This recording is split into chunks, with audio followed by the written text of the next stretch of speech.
First of all, I would like to join those who have spoken before me to welcome all of you to this important function where the country joins the rest of the world in commemorating the International Day for Disaster Reduction, and where our guest of honor will officially launch the National Disaster Recovery Framework. I would also like to thank all of you for coming.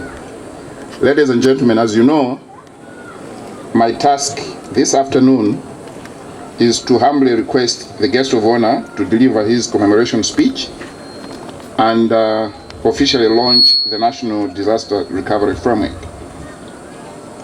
But before I do that, please allow me to say a few words. In the first place, and as you all know, the international theme for this year's commemoration is Knowledge for Life.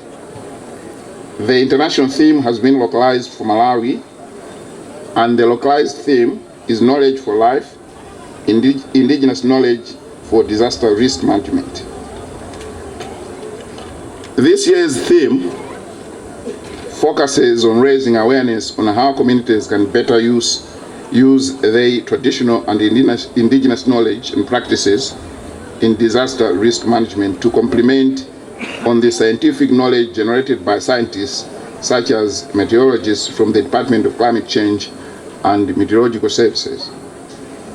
The International Day for Disaster Risk Reduction should therefore help us to recognize how people and communities are reducing their exposure to disasters and raising awareness about the importance of disaster risk reduction.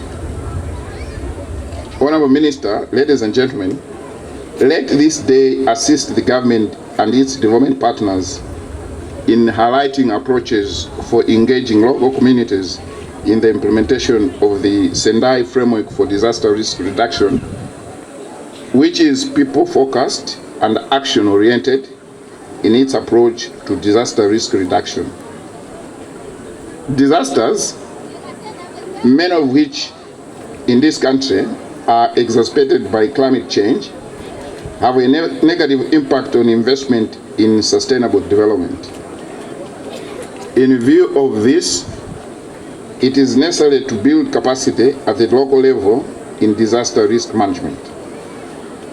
Local people, through their experience and traditional knowledge, provide an important contribution to the development and implementation of disaster risk reduction plans and measures, including early warning.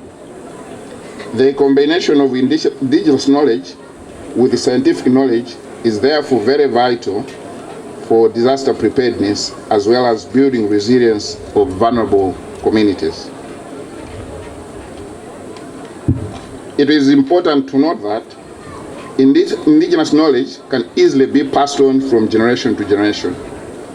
This means there is need for all stakeholders to involve communities in the planning, implementation, and monitoring of disaster risk reduction interventions in order to ensure that local knowledge is taken into account. Honorable Minister, ladies and gentlemen, coming to the official launch of the National Disaster Risk Recovery Framework, I would like to point out that the framework has been developed from the Post-Disaster Needs Assessment, which was conducted to assess the damage caused by the January 2015 floods and establish the cost of the recovery and the reconstruction.